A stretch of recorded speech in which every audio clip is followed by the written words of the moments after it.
Cuando intentamos devolver un favor a Dios, Él se siente ofendido. ¿Por qué? Porque Él es un dador alegre y lo es por naturaleza. Cada vez que Dios te da gracia, te la da con un corazón lleno de alegría. Es como si Él te dijera, aquí está, con todo mi amor y gozo. Y si nosotros, como seres humanos, nos sentimos felices al dar, imaginen cuánto más se alegra Dios al darnos a nosotros.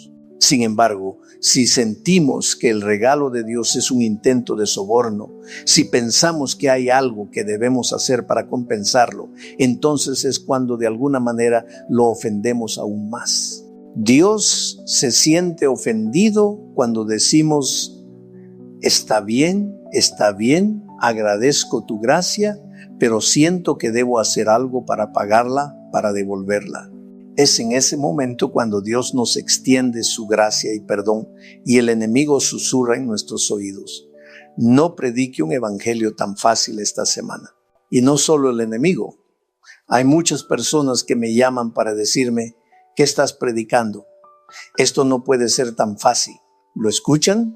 Claro, porque es mucho más sencillo manipular un evangelio complicado, ¿no es cierto?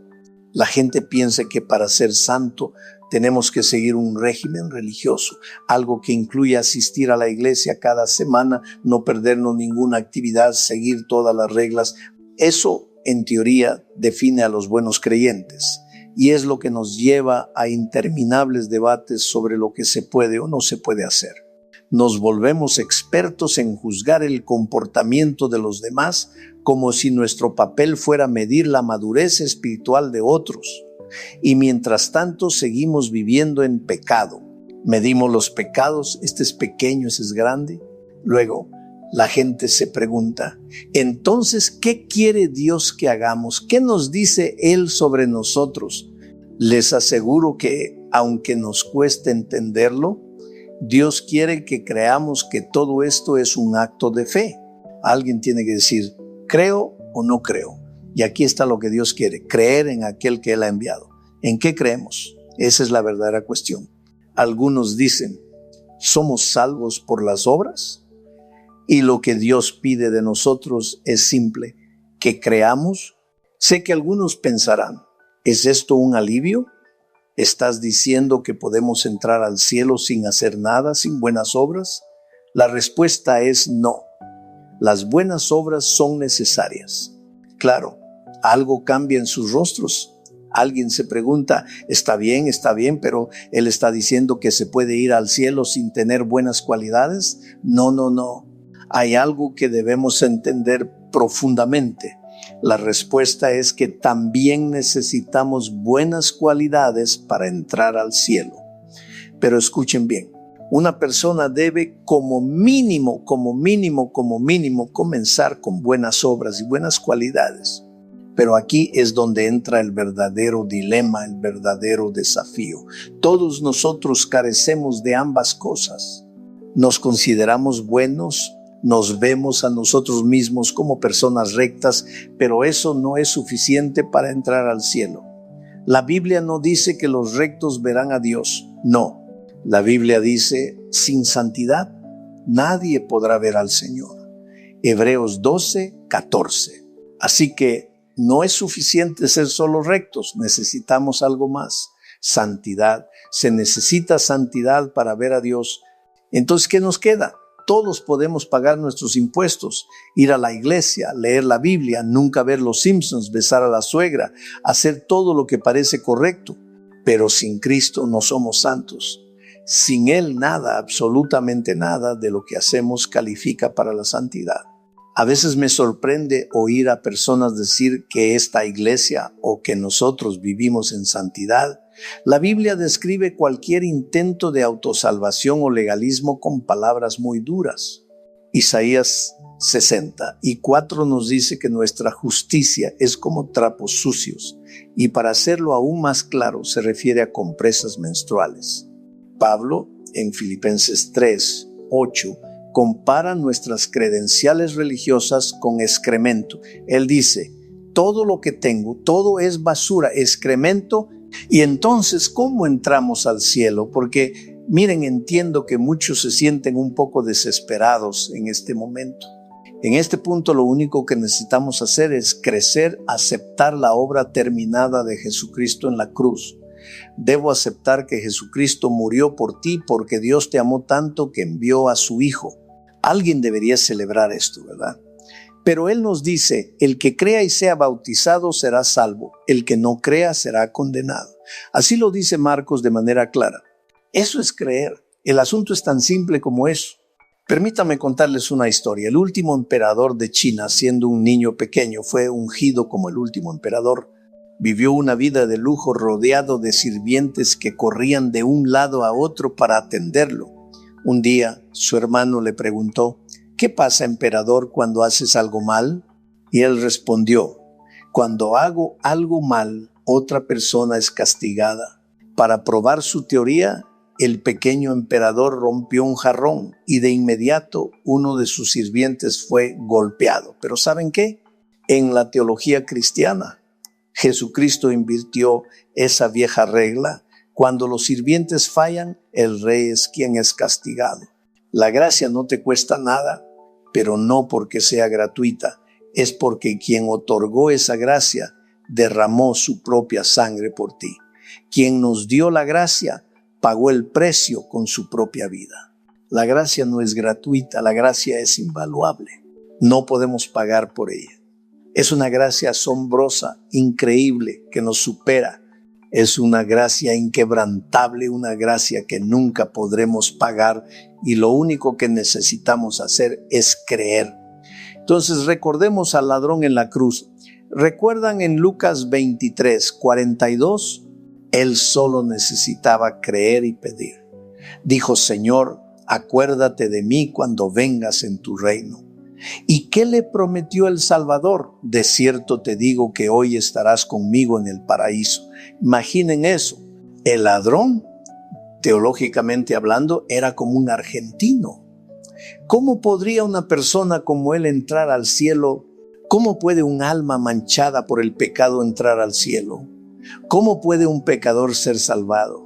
Me imagino que aquellos que estaban bajo la cruz estaban asombrados mirando a ese hombre que tan pocos minutos antes había sido un delincuente.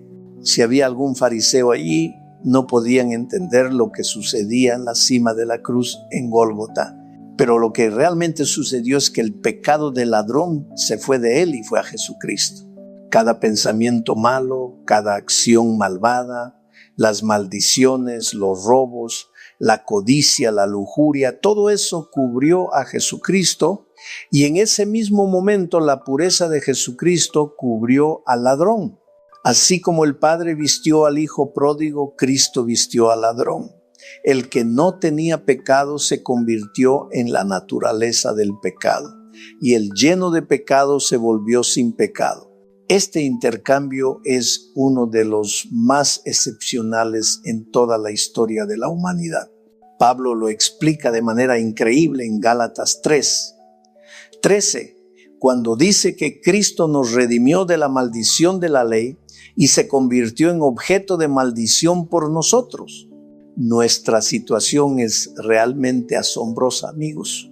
En 2 Corintios 5:21 está escrito, aquel que no conoció pecado, por nosotros fue hecho pecado, para que nosotros fuésemos hechos justicia de Dios en él. Qué increíble, ¿verdad?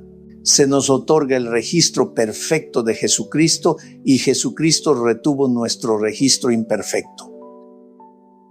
Así que, ¿qué hizo él con nuestra historia de pecado trágica? Porque tú te preguntarás, ¿qué hará Él con mis pecados? Todos sabemos que Jesús arrojó nuestros pecados al fondo del mar. Pero a veces surge la duda, ¿qué hizo Él realmente con esos pecados? Escucha esto, amigos. Puedo vivir con esta carga el resto de mi vida, pero Jesús anuló la condena que había contra nosotros. Esa condena que era contraria a nosotros, la quitó de en medio y la clavó en la cruz. Amigos, alguien debería celebrar más que esto. Amén. Ahora, sé que algunos de ustedes están pensando, está bien, no puedo discutir todo lo que han dicho hasta ahora, porque todo eso es Biblia. Pero la Biblia también dice que debemos dar fruto. Esta semana alguien me dijo, está bien, creo, y tengo salud, así que debo dar fruto. Pero hay quienes actúan como si fueran inspectores de los frutos de los demás. Mira cuántos frutos trae ella, ¿Cuántos le faltan? ¿Hay alguien aquí que haga esto? ¡Qué malentendido tan grande! Déjame ponerlo de esta manera. Jesús es definido como un buen agricultor, quien poda y cuida la vid. En Juan 15, uno dice, yo soy la verdadera vid y mi Padre es el labrador. Cada rama que no da fruto en mí, Él la quitará.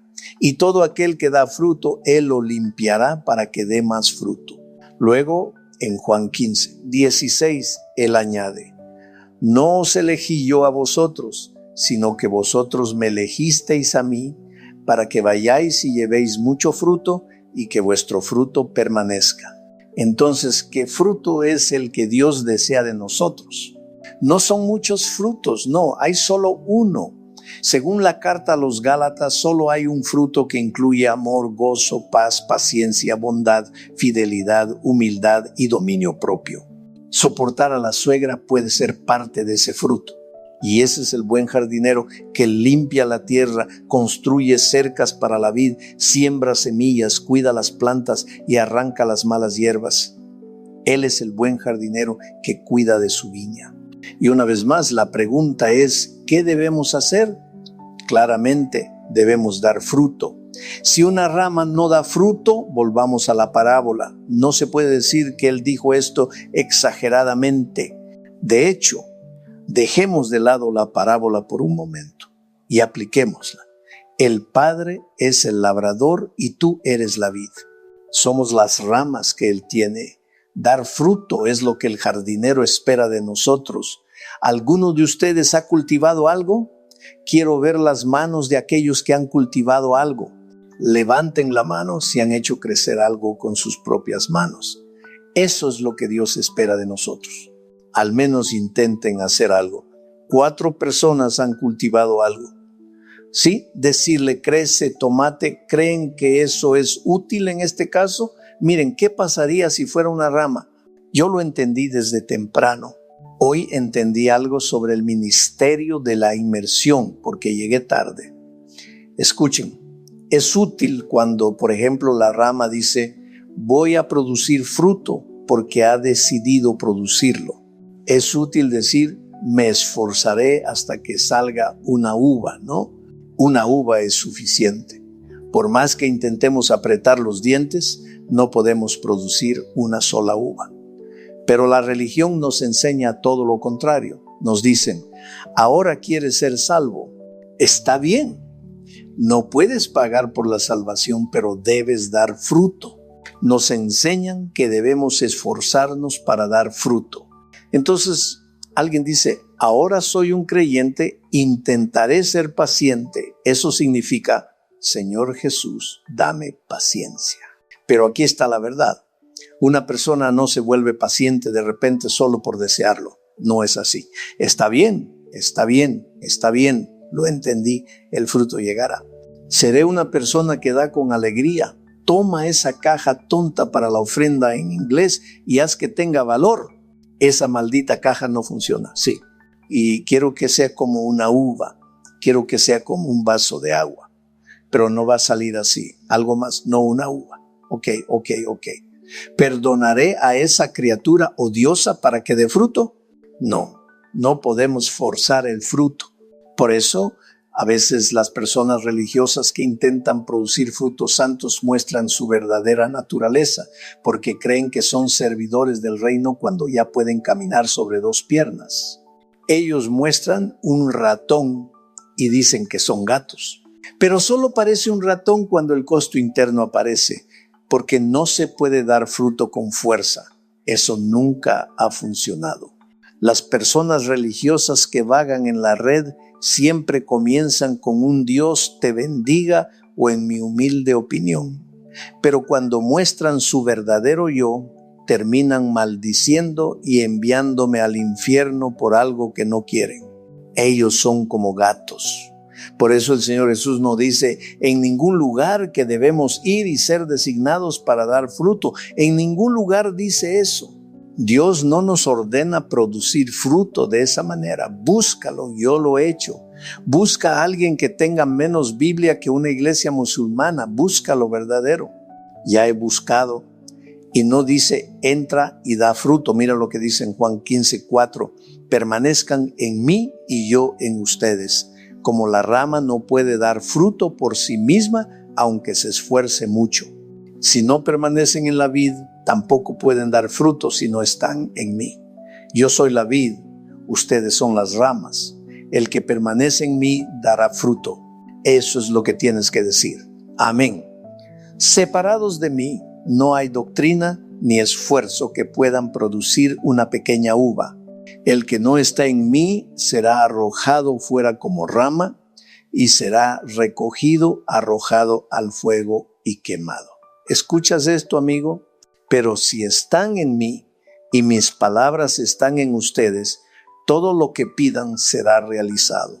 En esto mi Padre será glorificado cuando den mucho fruto, y así serán mis discípulos. Es maravilloso.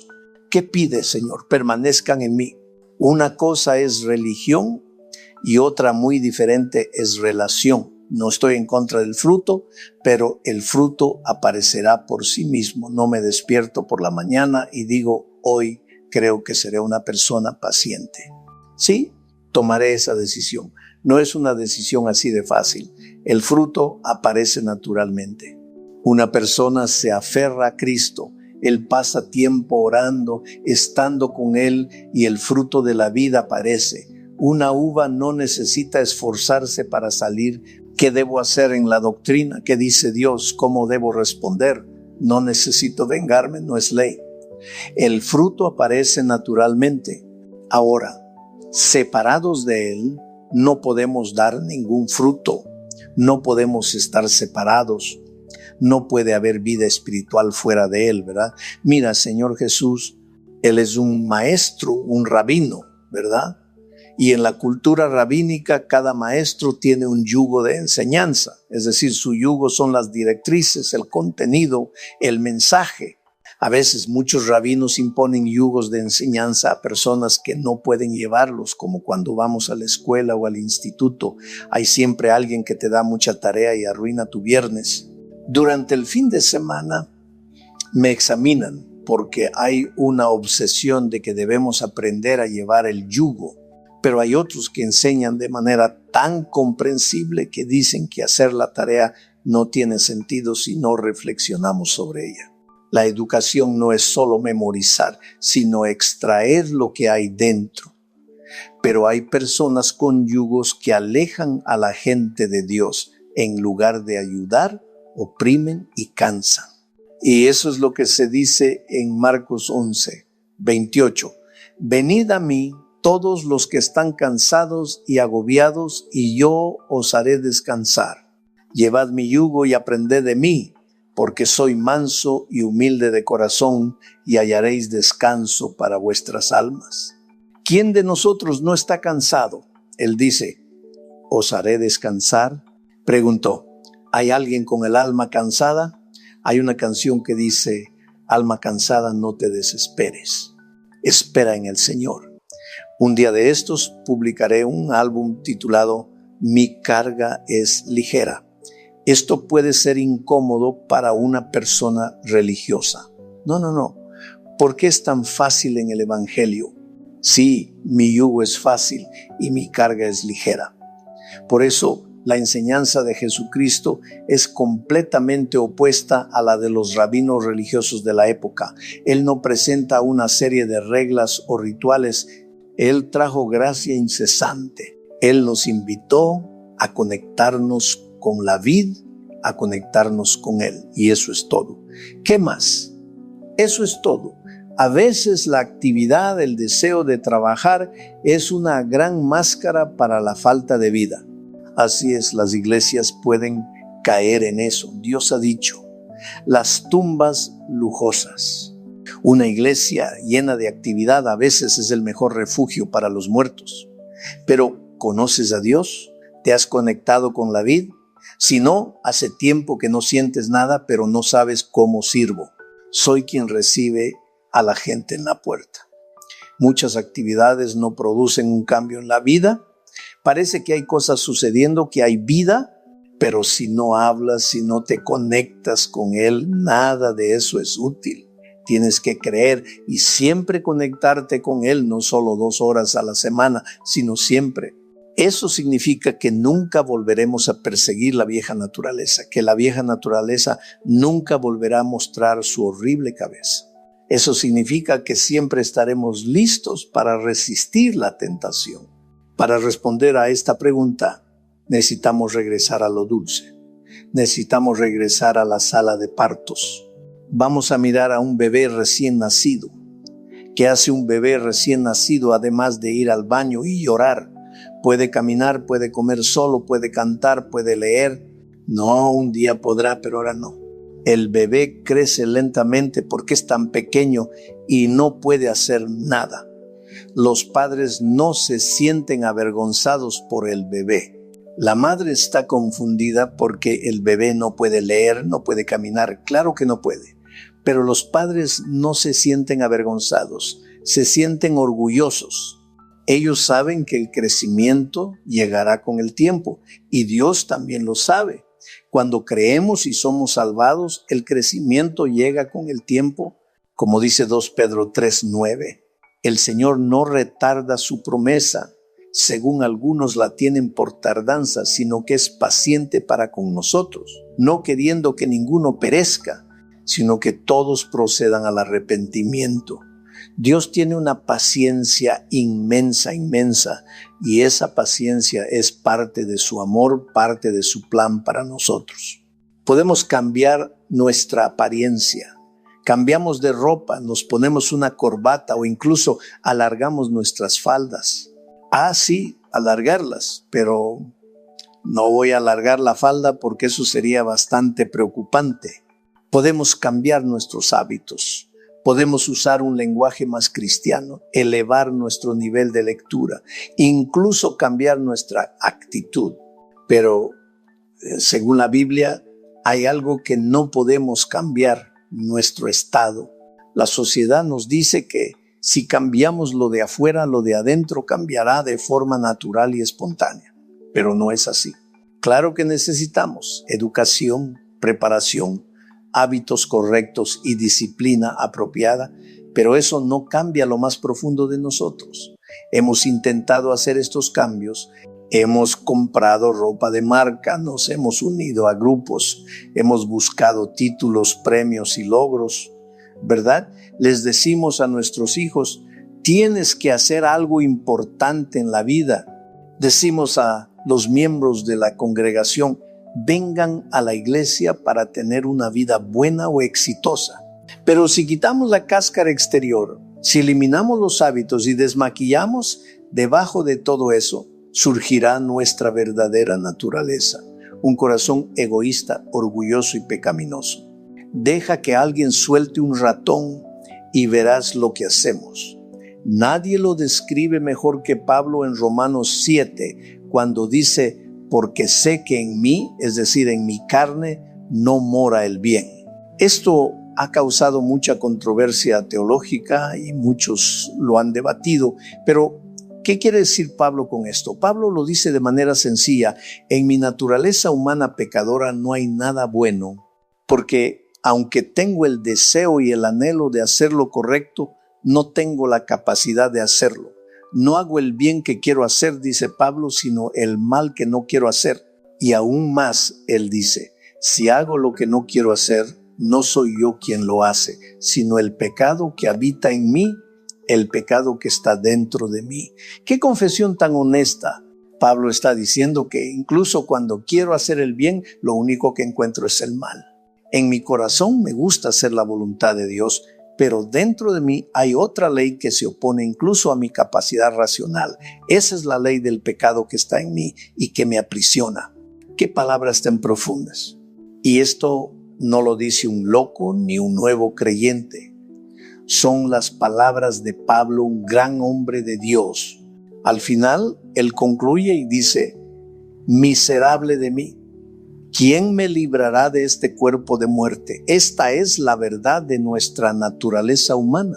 Y es en esta lucha que Pablo nos muestra que por mucho que nos esforcemos, seguimos pecando de alguna forma u otra. Por más que intentemos vestirnos bien, cambiar nuestra forma de hablar, ponernos la corbata y alargar las faldas, cuando algo nos toca lo más profundo, surge nuestro verdadero yo. Enséñame a caminar como un hombre recto, llévanos ante la presencia misma del Rey, pero déjame que un ratón cruce nuestro camino, ¡boom! Y ahí está. Mi verdadero yo, ese que no quiero mostrar, sale a la superficie. Y sé que muchos de ustedes piensan, este mensaje no es para mí, hoy no es el día, esas personas allá están en otro servicio.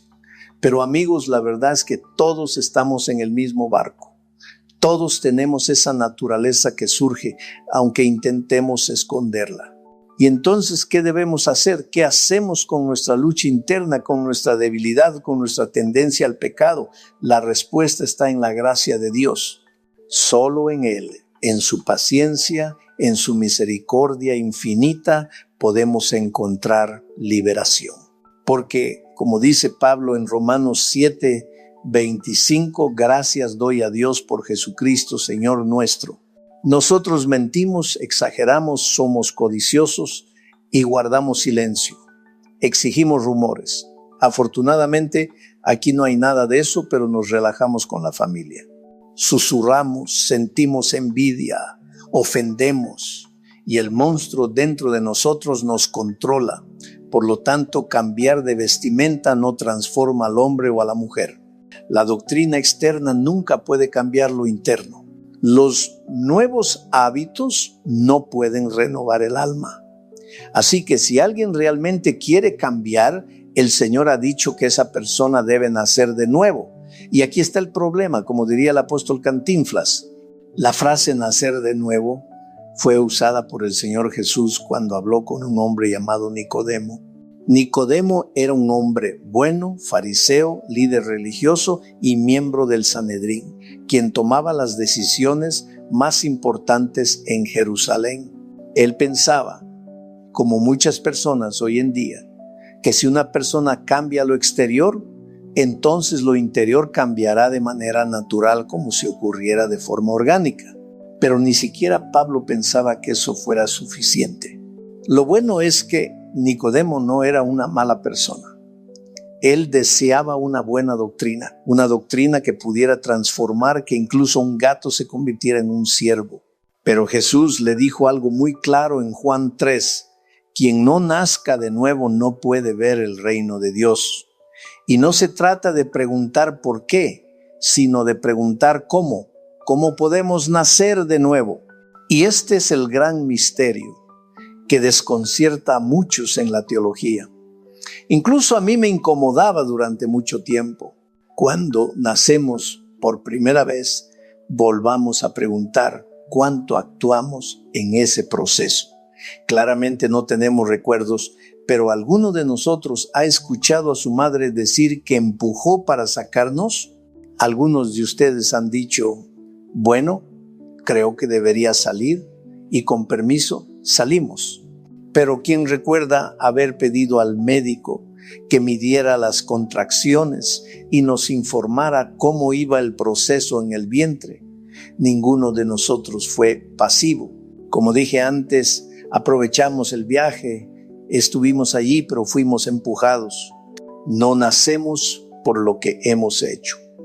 Alguien afuera hizo todo el trabajo. Si alguien sufrió el dolor, fue nuestra madre quien estuvo en trabajo de parto.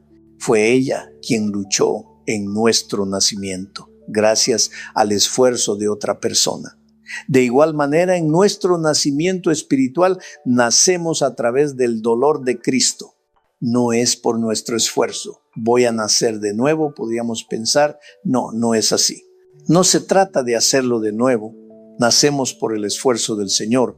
No es por nuestra sangre, sino por la sangre de Él que fue derramada por nosotros.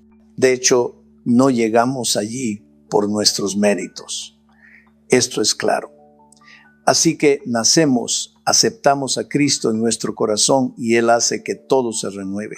Como dice 2 Corintios 5, 17, por tanto, si alguno está en Cristo, es una nueva creación.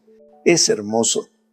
No necesitamos hacer un gran esfuerzo por enumerarlo, no necesitamos extendernos.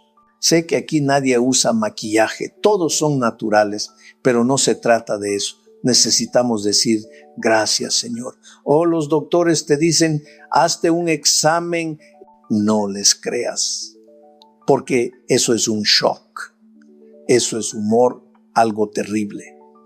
El doctor me dijo que tengo la cara de alguien que acaba de despertar y que necesito dormir más. Es muy necesario. Él dice que hace todas las cosas nuevas y luego añade que las cosas viejas han pasado y lo que ahora tenemos es nuevo. Ojos nuevos que ven con fe. Una vez más, una mente nueva para que podamos tener la mente de Cristo dándonos nueva fuerza. Tenemos nueva energía al recibir al Señor para no sentirnos fatigados. Nueva visión para no caer, dándonos una nueva voz para alabar, nuevas manos para servir y lo más importante, un nuevo corazón, un corazón que Cristo ha purificado. Entonces, el primer nacimiento, aceptémoslo, esto puede parecer un poco infantil, pero déjame establecer la base para lo que estoy a punto de decirte. El primer nacimiento es para la vida terrenal, el segundo nacimiento para la vida eterna. Estamos de acuerdo, ¿verdad? La primera vez recibimos un corazón físico, la segunda vez recibimos un corazón espiritual. El primer nacimiento nos permite tener vida en el planeta Tierra. El segundo nacimiento nos permite tener vida eterna. Y para no dejar dudas sobre lo que significa nacer de nuevo, Nicodemo, el Señor, el Altísimo, te da un ejemplo claro. Él te hace recordar cuando Moisés levantó la serpiente en el desierto, en el libro de Juan 3. Aquí hay una historia importante. Jesús le dice a Nicodemo, así como Moisés levantó la serpiente en el desierto, así también el Hijo del Hombre debe ser levantado. Y Nicodemo pregunta, ¿por qué habla de la serpiente? ¿De qué está hablando? Bueno, déjame resumir la historia. Cuando el pueblo de Israel, escapando de la esclavitud en Egipto hacia la tierra prometida, fue mordido por muchas serpientes en el desierto por su desobediencia, el Señor le dijo a Moisés que hiciera una serpiente de bronce, la pusiera sobre un asta y dijera a los mordidos que miraran a ella para ser sanados. Así como la serpiente fue levantada, les dice el Señor a Nicodemo, Cristo también ha sido levantado. Él clavó la fuerza de la serpiente en una cruz. ¿Por qué no se les dijo a los mordidos que buscaran algún tipo de medicina para extraer el veneno? No se les dijo que hicieran buenas obras. Ni siquiera Moisés intercedió por la serpiente. Solo tenían que mirar hacia arriba y verla. Y si lo hacían, serían sanados. Así como el pueblo fue salvado y sanado al mirar la serpiente, también nosotros somos salvos y sanados al mirar la cruz. Hasta aquí estamos bien, ¿verdad? Miramos hacia arriba, pero ¿ya está todo? Para muchos, esto parece demasiado bueno para ser verdad. Algunos creen que esto es cierto, que el Señor nos ha salvado por gracia, pero siempre estamos buscando las pequeñas letras en el contrato. No puede ser tan fácil. Mi madre solía decir, cuando el regalo es grande, incluso el santo duda. Cuando llega un gran regalo, la Virgen y el santo se preguntan, ¿yo qué, amigo? ¿Por qué somos así? Porque estamos acostumbrados a que después de cada gran regalo siempre haya una trampa oculta. Y en cierto modo así es. Siempre pensamos que te están ofreciendo un regalo humano, pero con una trampa. Nadie te da algo gratis. Algunos dicen, pero en Internet hay muchas cosas gratis. Si es gratis en Internet, entonces tú eres el producto. Pero nada es realmente gratis. El banco al final nos presta dinero solo si podemos demostrar que no lo necesitamos. Si alguien va al banco y demuestra que no necesita dinero, entonces le prestarán. ¿Por qué necesitas un préstamo? Preguntan. Tráenos evidencia de que tienes mucho dinero y entonces te prestaremos más. Pero si tienes mucho dinero, ¿por qué pedirías un préstamo? Estoy aquí porque tengo hambre, porque necesito algo. Y lo mismo pasa con las compañías de seguros. Ellos aseguran nuestro coche. Me sorprende que me cueste tanto encontrar una compañía que me asegure porque soy un buen conductor. Ellos me dicen, no queremos asegurarte porque solo aseguramos a conductores confiables, aquellos que realmente no necesitan seguro. ¿Ven la ironía? Ellos no aseguran a las personas que según ellos son tan confiables que no necesitan el seguro. Soy quien pone el pan en la mesa y los agentes de seguros me dicen, no, debes demostrar que nunca has tenido un choque, que eres un conductor confiable. Entonces te aseguraremos. ¿Para qué necesito un seguro? Quiero tener un seguro para chocar, para poder bajar y decirle a la persona que tengo seguro. Y este seguro de salud nos da protección, pero solo si demostramos que estamos en buena salud. Si tienes una condición preexistente, no te asegurarán. Debes demostrar que estás en buena salud. Pero si estás enfermo y buscas un seguro de salud, entonces no te lo otorgarán. No debes pagar por un seguro que no usarás, dicen. De esta manera no confiamos en Dios. Y cuando no confiamos en Dios, le estamos robando. Déjame explicarte cómo le robamos a Dios. Y no tiene que ver con el diezmo o las ofrendas. Robamos de una manera diferente. Imagina que me regalas un regalo, un frasco de perfume, un aliento, algo simple, no importa lo que sea. Pero yo lo veo y en lugar de aceptarlo con gratitud, saco mi billetera y te pregunto, ¿cuánto debo pagar? Tú me miras confundido y me dices, no, es un regalo, no debes nada. Pero yo insisto, entiendo lo que quieres. ¿Me aceptas un cheque? ¿Eso es lo que deseas? Y tú amablemente dices, no quiero un cheque, solo quiero que aceptes el regalo. Y en ese momento, yo, que solo trato de ser amable, te digo, entiendo lo que buscas, quieres que te pague otro frasco de perfume para compensar lo que me has dado, ¿verdad? Aquí es donde te he ofendido. Te he ofendido no solo en la forma más simple, sino en la forma más profunda. Al intentar comprar tu regalo, estoy menospreciando tu gesto. Y de alguna manera he robado tu alegría de dar. He destruido lo que buscabas. He robado tu satisfacción al ofrecerme un regalo. No solo te he quitado un frasco de perfume, te he robado el placer que da el corazón al dar. Un amigo mío escribió una historia maravillosa titulada Un texto único. Si tan solo supieras lo que significa para mí. El autor cuenta que una vez un colibrí voló dentro de su garaje y no sabía cómo salir. Él tenía su oficina en el garaje y el colibrí voló dentro, agitó sus alas frenéticamente, abrió la puerta para dejarlo salir, pero el colibrí no veía la salida. El pequeño pájaro seguía intentando, golpeando su cabeza contra la ventana cerrada, boom, boom, boom. Desde arriba, el colibrí estaba decidido a escapar, pero su determinación nunca pudo romper el cristal. Entonces el hombre abrió la ventana, esperó a que el colibrí volara hacia afuera, pero no lo hizo. Luego, con paciencia, tomó un palo y se acercó suavemente a la ventana, pero el colibrí, al verse atrapado, se asustó aún más y voló en la dirección equivocada. En lugar de volar hacia la ventana, chocó contra la pared de ladrillos, cayendo entre todas las cosas. Ahora, estaba atrapado y sin esperanza.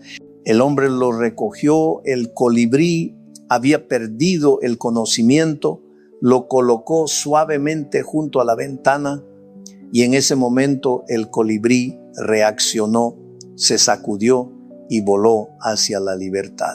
Cuando regresó al nido, el colibrí tenía una historia que contar. Le dijo a la mujer gorda, no tienes idea de lo que me pasó. ¿Qué te ocurrió, viejo, un día horrible? El colibrí respondió, sí. Resulta que caí en una habitación enorme con una salida falsa. Sabes, veía el cielo, pero había una pared invisible que me retenía. No sé si era un cristal viejo, pero me mantenía atrapado. Y luego había un monstruo aterrador que sostenía un palo y estoy seguro de que quería devorarme. Cuando quiso aplastarme, volé hacia atrás. Así que tuve esas reacciones, ¿verdad? Pero ese desgraciado me puso una trampa, levantó una pared detrás de mí. Lo siguiente que recuerdo es que estaba tirado en el suelo, inconsciente, y pensé que había llegado al cielo de los colibríes, que había muerto. Pero el monstruo me agarró, seguro de que iba a comerme. Pensó que estaba muerto. Me colocó justo al lado de la ventana, seguro de que iba a preparar algún tipo de salsa para rociarme. Y como soy un ser inteligente. Oh sí, por eso me enamoré de ti. Bueno, escapé volando, ¿verdad? Escapé. Y aquí estoy. Escapé volando. Recuperé mis fuerzas y escapé. Seguro que todavía me está buscando. El hombre quería mostrarme la salida hacia la libertad, pero el colibrí pensaba que el hombre era cruel. Y el hombre con tristeza decía: ojalá supieras, colibrí, que quiero ayudarte, que estoy de tu lado. Ojalá entendieras que ese palo es para guiarte hacia la salida. Esta historia nos recuerda algo profundamente importante. La ayuda que Dios nos ofrece a menudo se malinterpreta. Pensamos que Él nos está castigando, que está haciendo daño, y nos quejamos de las puertas cerradas sin ver las grandes puertas que Él está abriendo para nosotros. Nos llenamos de confusión porque Él quiere acercarse a nosotros. Intentamos evitar el palo que intenta guiarnos, evitamos los dedos que intentan liberarnos. Él dice: si tan solo supieras. Él dice una y otra vez: diles a mi pueblo que los amo, que no pueden imaginar cuánto los amo, sin sermones, sin señalar el pasado. Un llamado a creer, un llamado a confiar. Si tan solo supieras, colibrí, que vengo a ayudarte y no a condenarte. Si tan solo supieras el regalo que te he traído, la vida eterna. Si tan solo supieras que lo único que quiero es llevarte de regreso a salvo. Pero seguimos preguntando: está bien, ¿hay algún truco? ¿Por qué está ese palo? ¿Hay alguna trampa aquí? ¿Dónde está el truco? Nos cuesta confiar porque creemos que no hay nada gratis en este mundo. Si tan solo pudiéramos confiar, realmente confiar cuando Él dice: sé los planes que tengo para ustedes, planes para su bienestar y no para el mal, para darles un futuro lleno de esperanza, lleno de fe. Como dice Jeremías 29:11. Alguien debería celebrar eso. Si tan solo pudiéramos aprender a confiar en Él, Él poda las ramas para que podamos dar frutos. Él escucha las oraciones de los afligidos. Y Él, su Padre, me ha dicho que comunique el siguiente mensaje. Este es un mensaje, no sé si estás lista para escuchar. Todo este mensaje es lo que Dios ha puesto en mi corazón, pero especialmente este mensaje, cada palabra, Él me ha ordenado que te la diga. Esta es una carta, un telegrama relacionado con cosas anteriores. Dios quiere que recibas este mensaje. Dios dice: la primera vez que supe que eras mío, lo único que necesitas hacer es creer que te he salvado y que te he amado desde antes de que nacieras. Solo necesitas mantenerte conectada conmigo. Pero te advierto que si no lo haces, si decides no confiar en mí, si decides alejarte de mí, si abandonas la fe, si me maldices, si insistes en pecar, si decides hacer lo que quieras con tu vida, te advierto que estás enfrentándote a un padre equivocado. Debo advertirte que no me iré y no estoy dispuesto a desperdiciar la sangre derramada de mi hijo, ni el precio que él tuvo que pagar para que pudieras creer.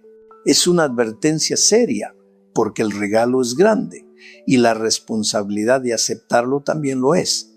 Serás encontrada y llevada de regreso a casa. No importa dónde te escondas, cómo o dónde, si es arriba, profundo en la tierra, debajo de la tierra, en el cielo, detrás de cualquier cosa creada. Poseo un conjunto de habilidades muy especiales y tengo siglos de experiencia en encontrar personas como tú Y también quiero que sepas que si estás decidida a desaparecer de mi presencia, comenzaré una búsqueda incansable en el cielo.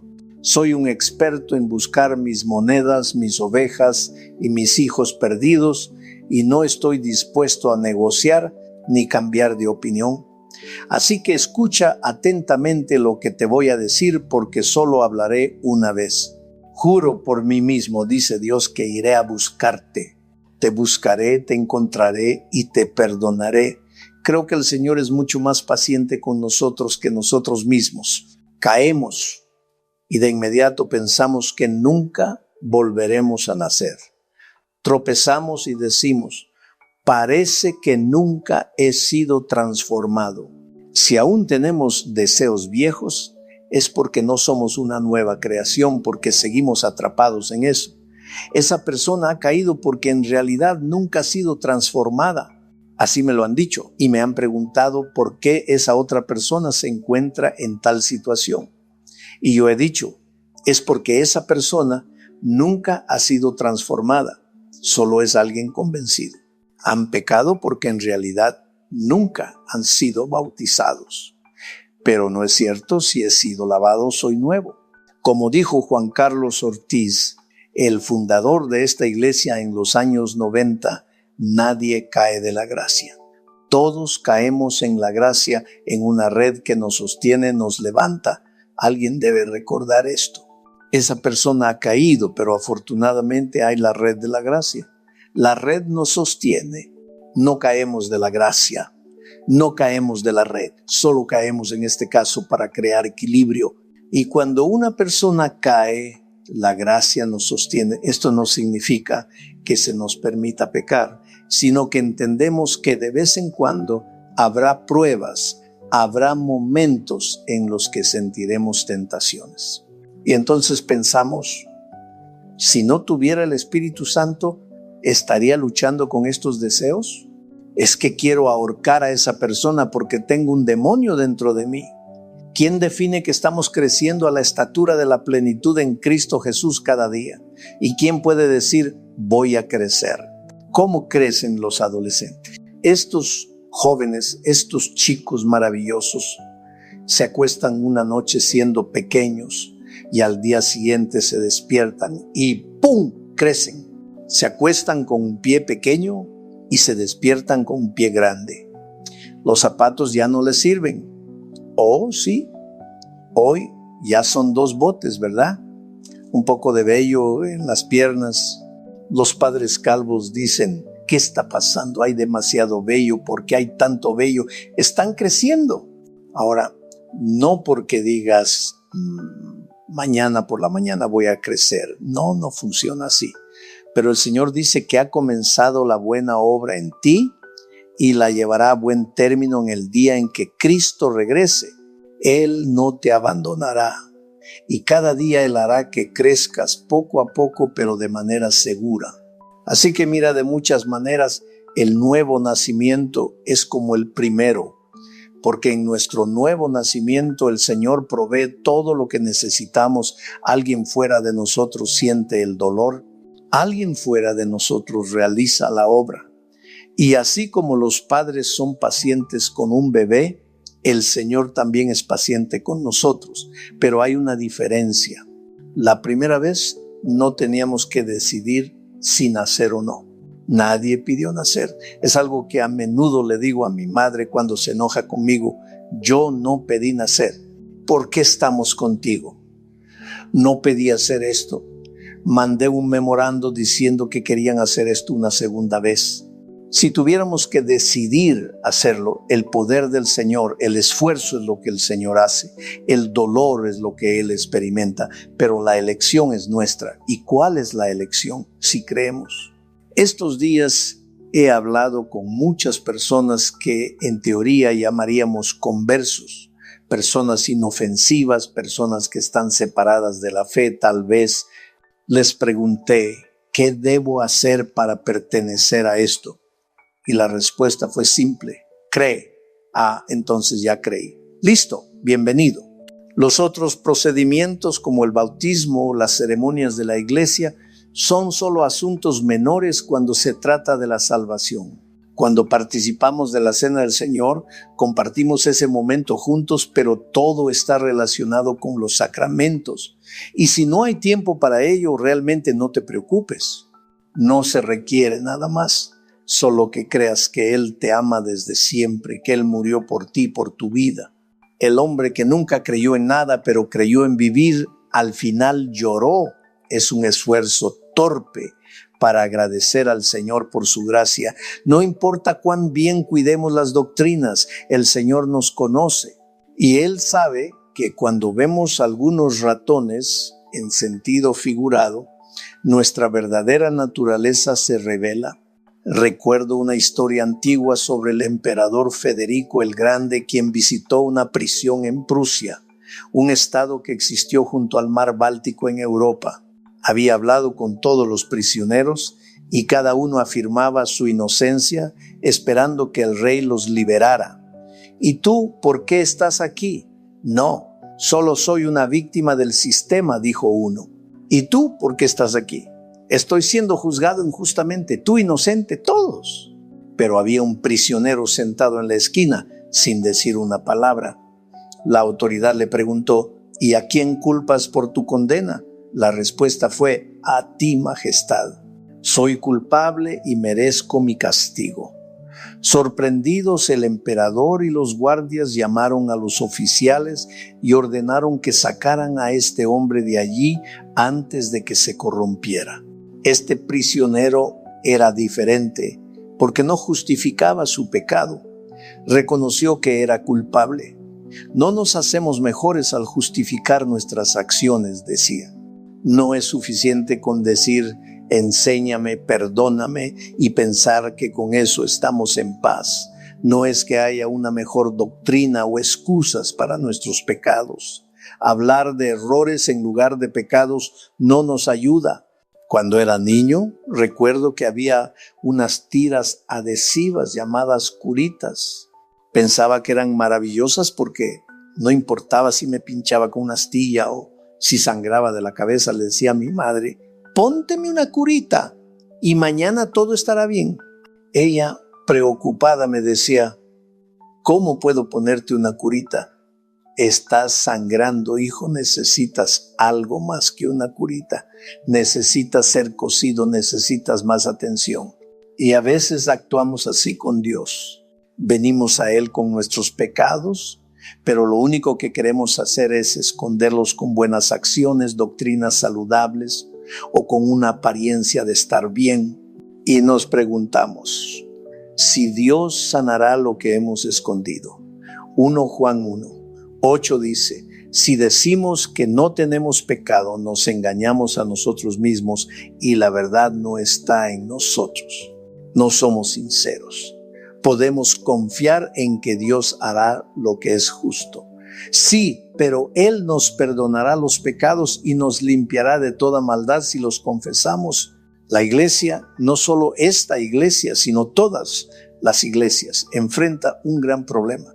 No solo tenemos un problema con el pecado, sino también un problema con la falta de sinceridad. Fingimos que no estamos pecando, que no necesitamos confesar cada día. Cristo ya murió por todos nuestros pecados. Lo que debemos hacer es confesar, enfrentar nuestros pecados y cubrirlos con su sangre. ¿Cómo puede Dios sanar lo que nosotros rechazamos? ¿Cómo puede Dios tocar lo que ocultamos?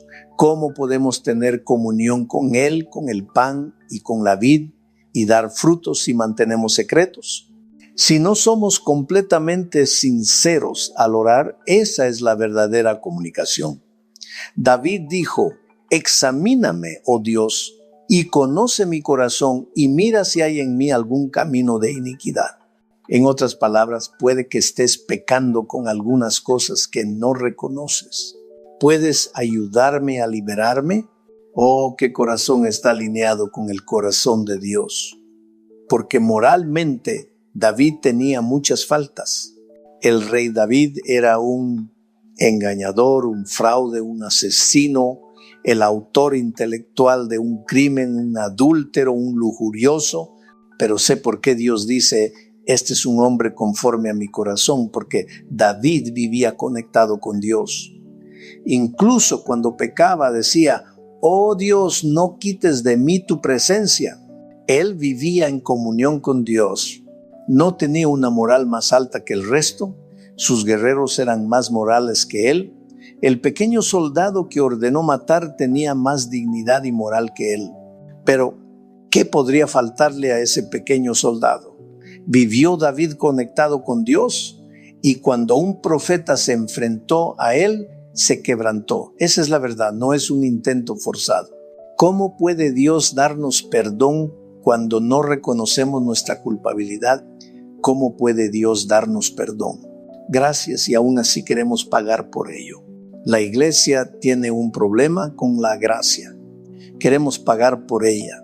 Alguien me escribió y me dijo, no predique un evangelio barato. No, amigo, el evangelio barato es lo que ustedes predican cuando dicen a la gente que tiene que pagar por ello. Cuando recibo gracia, me conecto con Él.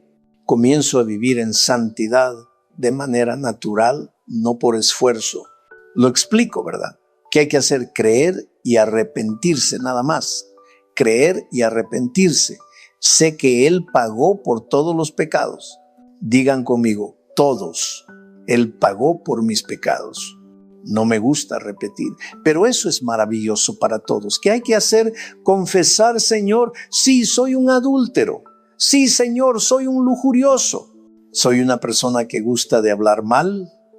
Me gusta estar en la fila hablando de la gente, no aquí en la fila del supermercado, quién sabe dónde. Alguien tiene que celebrar. Señor, más que eso, dame un gran aplauso para el Rey de Reyes. Aplaudan fuerte al Rey, el Rey está aquí hoy. Alguien tiene que celebrar por esa gracia.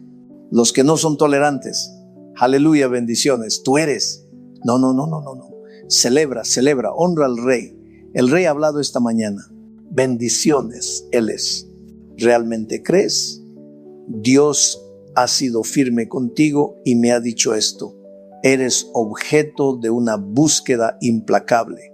Él no te dejará, no te abandonará. No somos fieles, fallamos, pero la gracia sigue ahí para sustentarnos. Él no nos dejará fallar, no nos dejará terminar el año con algo malo. Él ha decidido mantenerte en su mano. Él me ha pedido que te recuerde una vez más que nadie puede robar lo que está en mi mano. Nadie puede robar lo que es mío. Así que esta es una lucha entre Boca, River, Barça y Real Madrid, entre Dios y el diablo. En México y Argentina a veces gana uno y a veces el otro, pero es Dios quien nos ha dado la victoria. Él dice, he muerto para darte vida eterna. ¿Realmente lo queremos? ¿Sí o no? Así que levante la mano para sí, dígame, Señor, creo. Incluso aquellos que han estado en este camino mucho tiempo, en este viaje cristiano, díganlo, Señor, creo.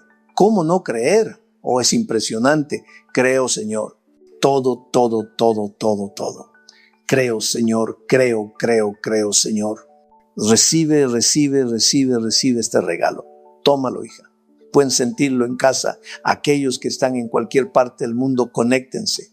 Dios me dice que les diga cuánto los ama, cómo los ama. No se olvidará de ustedes. Si yo te tengo en mi mano, has sido esculpido. Todo. Levanta la mano. Beba. Recibe. Y Jesús quitó el velo de la perfección.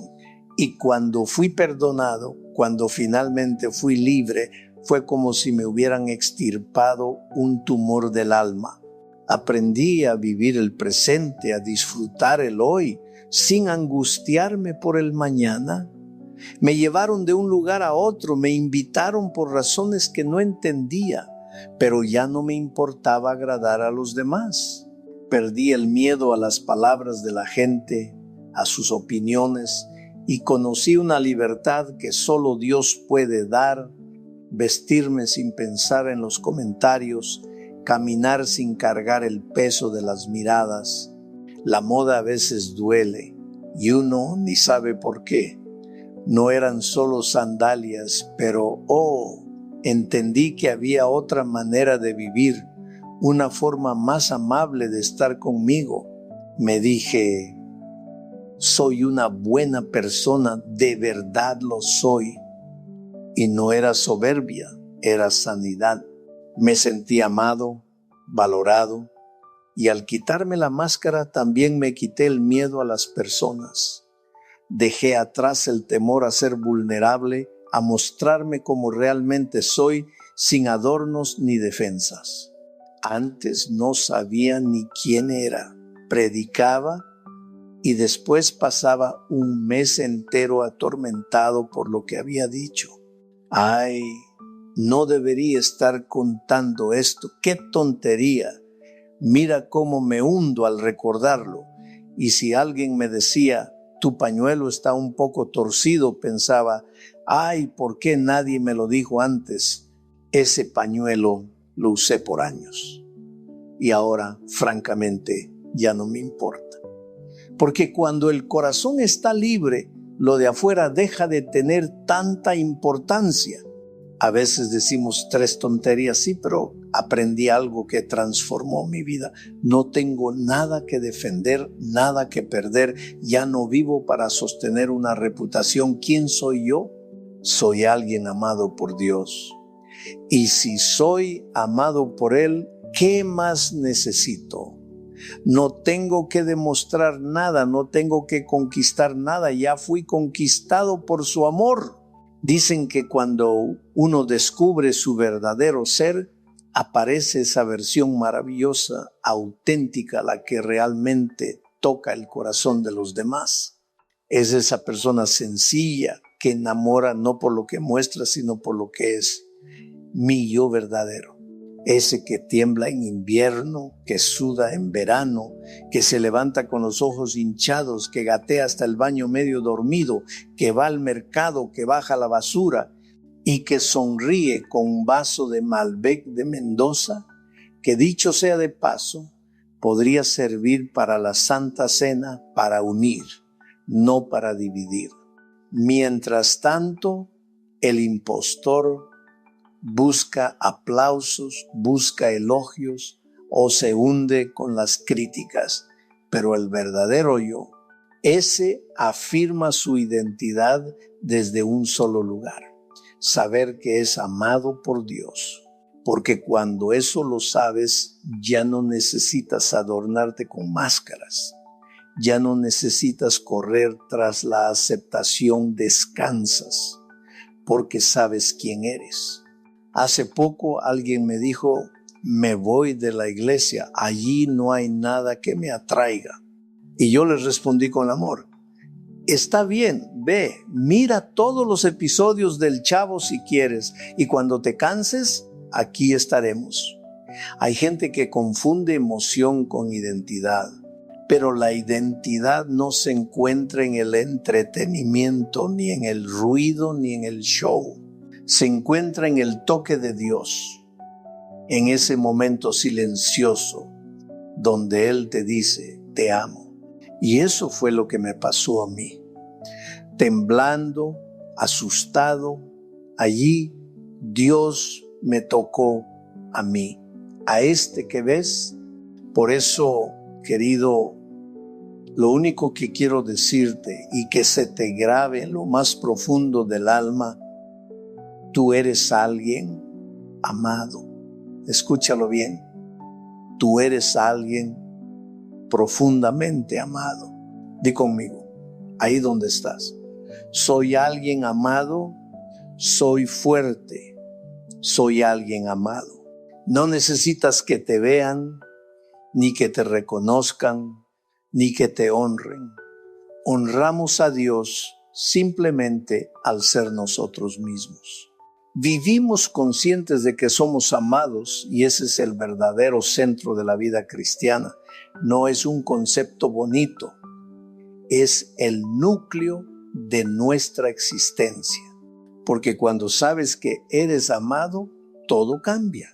Ahora, si no sientes que Dios te ama, no es porque Él no te ame, es porque aún no lo reconoces.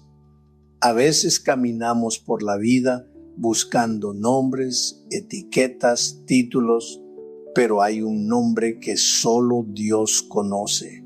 Apocalipsis 2:17 dice: al que venciere le daré una piedrecita blanca, y en ella un nombre nuevo escrito que nadie conoce sino aquel que lo recibe. ¡Qué promesa tan gloriosa! Ese es el nombre con el que Él nos llama, ese es el nombre de nuestra identidad en Él. Por eso, no busques tu identidad dentro de ti mismo, porque si lo haces, tarde o temprano caerás en la trampa de querer ser reconocido.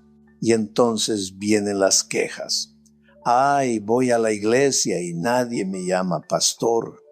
Ay, se olvidaron de mencionar que he escrito libros. Ay, deberían decir que tengo una iglesia grande. El corazón empieza a buscar honra, pero no la honra que viene de Dios, sino la de los hombres. Y eso es peligroso. A veces incluso usamos a la iglesia como un espejo para alimentar nuestro ego. Ay, qué ungido estás. Ay, el siervo de Dios. Ay, eres un líder.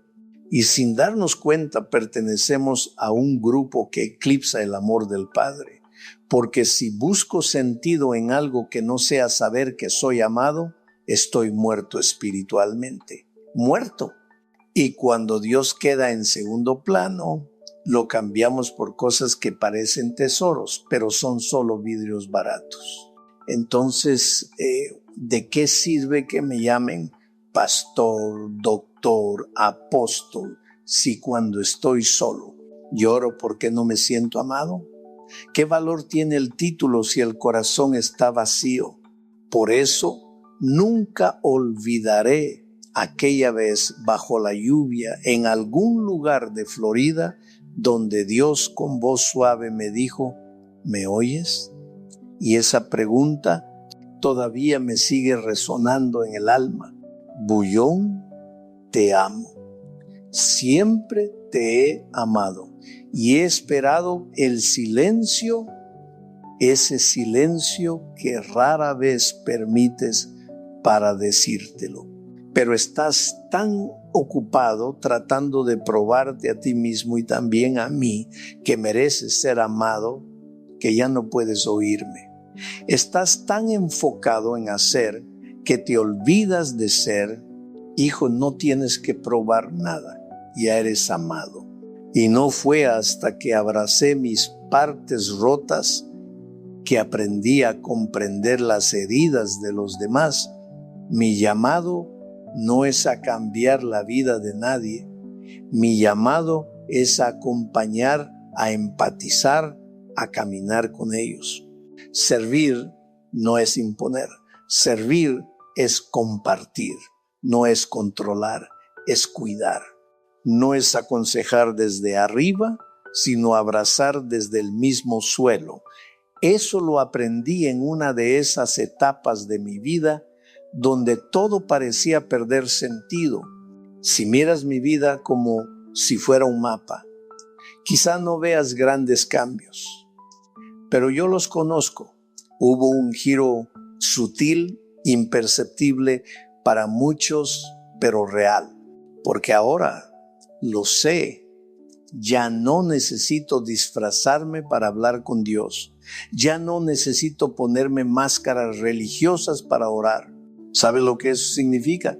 Poder presentarme tal como soy, sin adornos, sin apariencias, porque Él conoce mis pensamientos, conoce mi corazón. A veces le digo: Señor, háblame. Y siento que Él me responde: Dan, eres alguien amado. Y por una razón que no puedo explicar, eso me basta. Eso me da identidad. Eso me sostiene.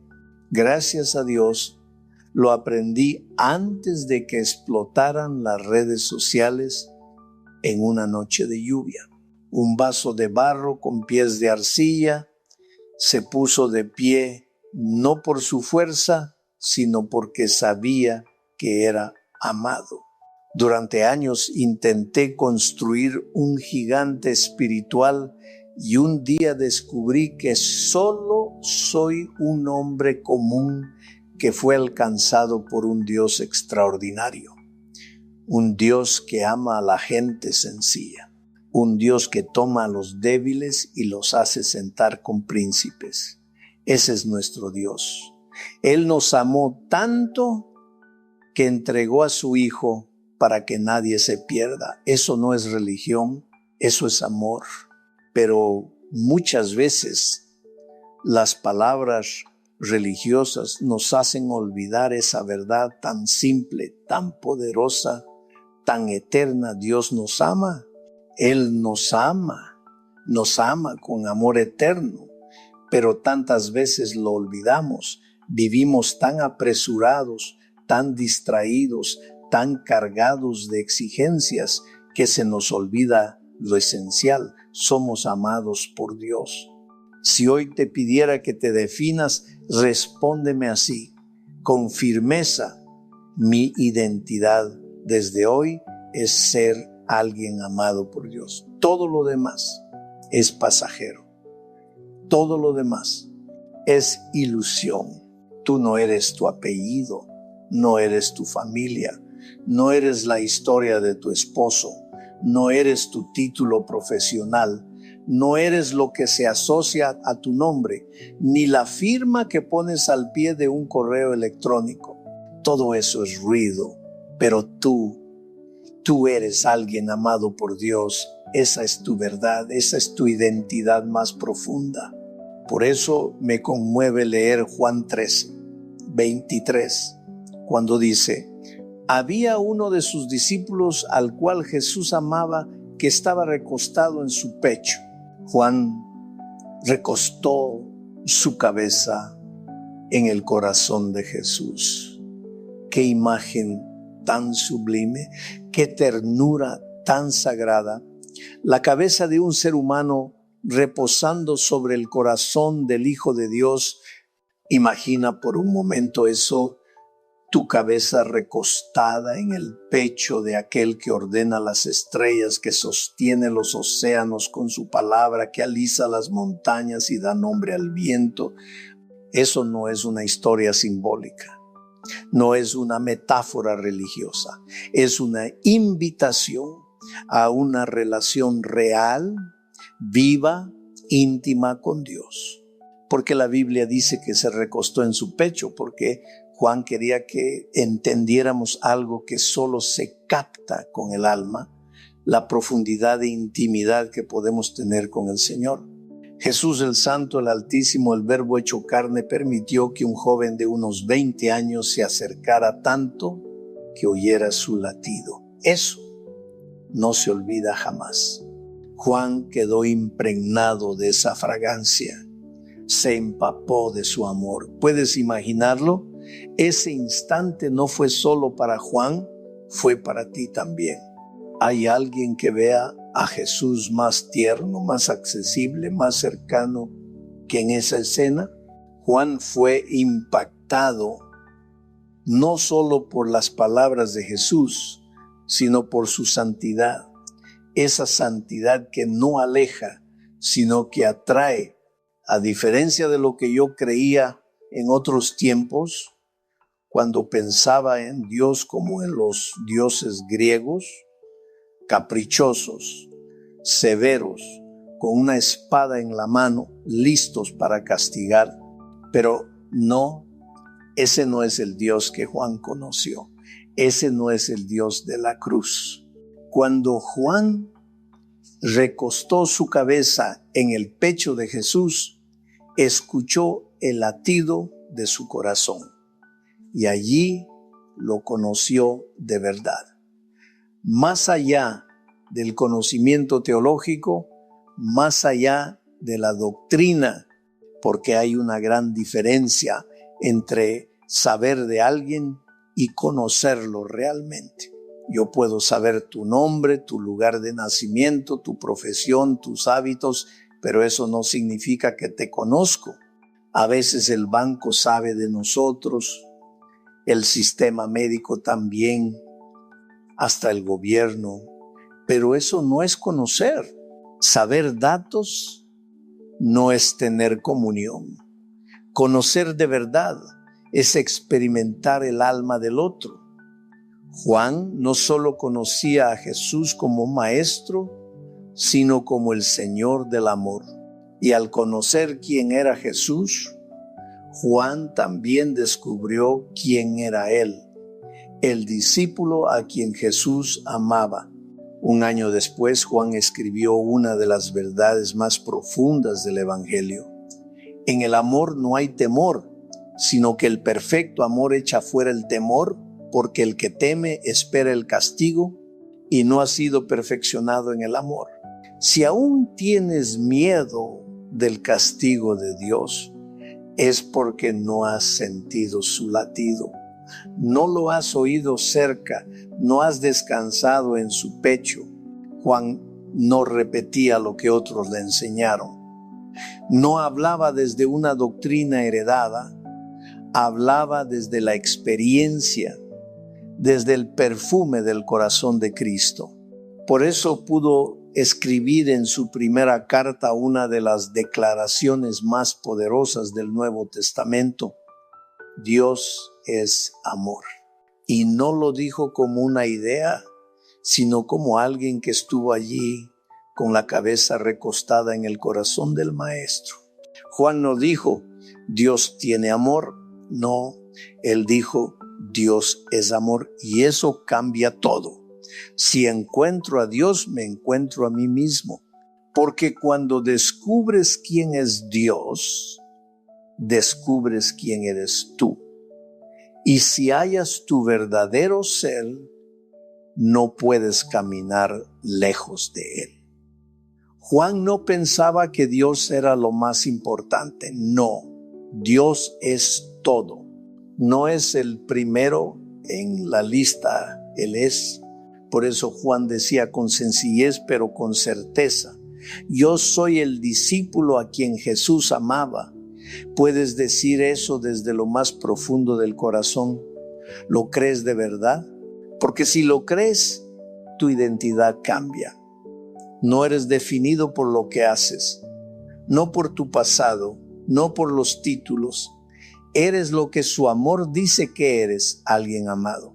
Y escucha esto: 60 años después de la resurrección, Juan, ya anciano, como un viejo minero que aún encuentra oro entre las piedras, recordó con claridad aquellos años con Jesús y volvió a ese instante sagrado, esa cena, esa noche donde todo se volvió claro. Lo escribió en Juan 20, cuando Pedro se volvió y vio al discípulo a quien Jesús amaba, ese mismo que se había recostado en su pecho. ¿Puedes imaginar esa cena? No con Jesús, no una cena cualquiera, entre nosotros. Y uno dice, Dante, ¿puedo quedarme un rato aquí? Y otro se acerca y el ambiente se llena de algo santo. De pronto sientes el latido. No porque estemos con los grandes, sino porque estamos con Él. Porque donde hay amor, allí está Dios. Y si le preguntaras a Juan en ese instante, ¿qué haces en la iglesia, Juan? ¿Cuál es tu ministerio? ¿Cuál es tu rol? Él nos respondería, soy apóstol. ¿O soy el autor del evangelio? No. Juan diría con los ojos brillantes, yo soy el que Jesús amó. Y eso le bastaba, eso le daba sentido a todo. Y nosotros también debemos aprender a mirar todo con los ojos de Juan, a través de esas lentes limpias, simples, donde todo se resume no en una doctrina, ni en una función, ni en una actividad, sino en una sola y única pregunta que transforma la vida. ¿Él te ama? Esa es la pregunta que lo cambia todo. Solo el amor de Cristo te da dignidad. No tu esfuerzo, no tu desempeño, no tu reputación. Antes de confiarle autoridad a Pedro, Jesús no le preguntó por su experiencia ni por sus logros. Le preguntó 3 veces, ¿me amas? Porque si alguien ha de guiar, debe estar arraigado en el amor. Todo liderazgo verdadero nace de una relación íntima con Jesús. El liderazgo en el reino no se da a oradores talentosos, ni a teólogos brillantes, ni a gerentes eficaces. Se confía a quienes se saben amados, a aquellos que no predican desde la cima, sino desde el pecho de Cristo. Porque si no tienes esa certeza, te volverás un líder sin raíz, una voz sin dirección. Nuestro ministerio, nuestra enseñanza, todo debe nacer del amor recibido. Pero muchas veces pensamos así: Dios me bendice porque lo hice bien. Dios me castiga porque lo hice mal. Ese pensamiento tiene que salir de tu mente. No es el Evangelio. No es lo que Jesús enseñó. El Dios que Jesús reveló no es cambiante como los dioses de los mitos, que un día aman y al otro destruyen. Ese no es nuestro Padre. Sí, en el Antiguo Testamento hay pasajes duros. El Dios que envió el diluvio, el Dios que permitió serpientes en el desierto, el que castigó al pueblo por el censo de David. Pero escucha esto con atención. Dios exigió la sangre de su Hijo para reconciliarnos con Él, no para destruirnos. Y en la cruz su rostro no fue de ira, sino de amor derramado. Jesús no vino a mostrar un Dios castigador, vino a mostrarnos al Padre. Por eso hay una palabra que resume la misión de Cristo: reconciliación. Eso es lo que Él vino a traer. Lo dice 2 Corintios. Dios estaba en Cristo reconciliando consigo al mundo, no tomándoles en cuenta sus pecados. ¿Lo crees? No lo respondas rápido. Pregúntatelo de verdad. ¿Lo crees? Porque si lo crees, todo cambia. Dios ya no está en guerra con la humanidad. La cruz fue la paz firmada con sangre. Todo en el cielo y en la tierra fue reconciliado por medio de la muerte del Cordero. Por eso no caminamos con culpa, caminamos con gratitud. Ya no para ser aceptados, sino porque ya fuimos aceptados en el amado. ¿Cuántos quieren reconciliarse con Dios? ¿Cuántos desean sinceramente volver al corazón del Padre? Escucha bien esto. Nada puede separarte del amor de Cristo. Di conmigo, nada. Dilo otra vez, con fe. Nada. No la falta de conciencia, ni la frialdad espiritual, ni tus errores pasados, no la culpa, ni la vergüenza, ni esa imagen pobre que a veces tienes de ti mismo, ni los conflictos familiares, ni los temores del futuro, ni siquiera los desacuerdos dentro de la iglesia, no las palabras hirientes, no los falsos profetas, no el pecado, ni la debilidad, nada. Absolutamente nada te puede separar del amor de Dios, porque su amor no depende de tu estado, depende de su fidelidad. Dios te ama, escúchalo bien, Dios te ama. ¿Cuántos pueden decir amén? Di aleluya. Porque cuando esa verdad entra en el alma, uno suelta la carga. Porque mientras no abraces ese amor, solo estarás cambiando de maleta, pero seguirás cargado. Pensamos, no puedo admitir que soy pecador porque me van a juzgar, van a dejar de amarme. Pero eso es una mentira del enemigo. Dios no vino a condenarte, vino a restaurarte. Muchos suprimen el pecado como si esconderlo lo hiciera desaparecer. Caminan con culpa, pero aparentan victoria. Van a la iglesia con sonrisas, pero por dentro el alma llora. Y yo estoy cansado de esa hipocresía religiosa. Cuando hablo de legalismo, no lo digo por otros, lo digo por mí. Porque yo también necesito recordarme que la gracia me sostiene. A veces juzgamos a los demás no por su pecado, sino por nuestra propia hipocresía. Si yo finjo, espero que tú también finjas. Si yo me escondo, exijo que tú también te escondas. Y así creamos una comunidad de máscaras. Torcemos el espejo y nos decimos: no vales nada si no aparentas, no eres digno si no te ves perfecto. La iglesia no te aceptará si muestras tus heridas. Pero, ¿y si mi matrimonio está mal? ¿Y si estoy luchando por dentro? ¿Y si no me siento digno y aún así quiero ser restaurado? Escucha bien, el amor de Dios no se retira cuando fallas. Su amor permanece. Y donde el legalismo te excluye, la gracia te abraza. No digas nada, aunque tus hijos se estén rebelando. Calla, porque si hablas, quizás te excluyan del ministerio. Y si alguien tiene una lucha con su identidad, con su género, mejor escóndelo bien, lo más profundo posible. Métete al fondo del armario. Porque si lo saben, lo expulsan, lo señalan, lo olvidan. Y entonces nos cubrimos, nos protegemos. ¿Y sabes quiénes se cubren más? Nosotros, los pastores. Sí, nosotros, los más heridos. Los que nos ponemos de pie en un púlpito diciendo: acabo de llorar toda la noche, pero traigo palabra fresca de Dios.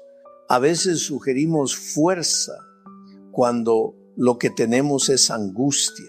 Y el pueblo lo percibe, lo intuye y lo alimenta. Nos aplauden, pero por dentro seguimos vacíos. Sin embargo, yo recuerdo cuando Dios comenzó a sanarme de ese síndrome del impostor.